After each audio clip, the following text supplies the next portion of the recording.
শুভ সকাল বন্ধুরা, আশা করছি তোমরা সবাই ভালো আছো। আমিও খুব ভালো আছি। তো চলো এইভাবে দিনটাকে স্টার্ট করি। সকাল সকাল উঠে ওকে আগে টিফিন বানিয়ে ব্যাগটা গুছিয়ে দিলাম, জলও দিয়ে দিলাম আর ওকে রেডি করালাম। তো কয়েকদিন ধরে ও আমাকে বলেই যাচ্ছে যে মা আমার কিছু খেতে ভালো লাগছে না, কিছু খেতে ভালো লাগছে না। তো টিফিনে কী বানিয়ে দেবো সেটাই বুঝে উঠতে পারি না, কারণ ও একটু চুজি, এটা খায় না ওটা খায় না, তো অনেক ভেবে ওকে টিফিন বানাতে হয়।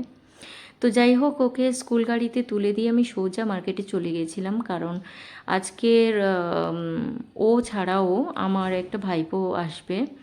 তো সেই কারণে ভাবলাম যে একেবারে বিরিয়ানিই বানিয়ে দিই, কারণ আমার ছেলে কয়েকদিন ধরে পেঁপে সেদ্ধ ভাত, মাছের ঝোল পাতলা এইসব খেয়ে খেয়ে বোর হয়ে গেছে। আমাকে সমানেই বলে যাচ্ছে যে মা একটু অন্য কিছু করো না, আমার আর ভালো লাগছে না একই জিনিস খেতে। তো সেই কথা মাথায় রেখে, আর ভাইপোও আসবে, সেও শাক পাতা খেতে পছন্দ করে না, তো সেই কারণে দুজনের জন্য এক হাঁড়ি বিরিয়ানি বানিয়ে ফেললাম।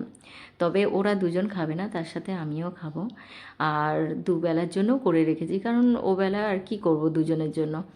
তো যাই হোক, গোটা গোটা আলু দিয়েছিলাম। আমার ছেলে তো বিরিয়ানির আলু খেতে ভীষণ ভালোবাসে, তো সেই কারণে ওর জন্য আমার বেশি করে আলু আর চিকেন দিতে হয়।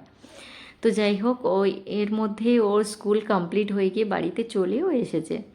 এসেই বলছে যে মা গন্ধ বেরোচ্ছে। তো যাই হোক, ওকে খেতে দিয়ে দিলাম। ওর খাওয়া হয়ে যাওয়ার পরে ম্যাম চলে এসেছিলো, তো ওকে রেখে আমাকে একটু বেরোতে হলো। তো আমার ভাইপোও খেয়ে নিয়েছিল, তার মধ্যে আমার দেখাতেই ভুলে গেছিলাম ভিডিও করতে, কারণ ভীষণভাবে কাজের চাপ ছিল। তো একটু মার্কেটে যেতে হয়েছিল ওকে, ওদের দুজনকে রেখে দিয়ে। তো মার্কেটটা কমপ্লিট করে আমাকে আমার একটু দেরি হয়েছে মার্কেটিং করতে, তো সোজা বাড়ির দিকে চলে আসলাম। আর বাড়িতে এসে দেখছি দুজনেই রীতিমতো খেলা শুরু করে দিয়েছে।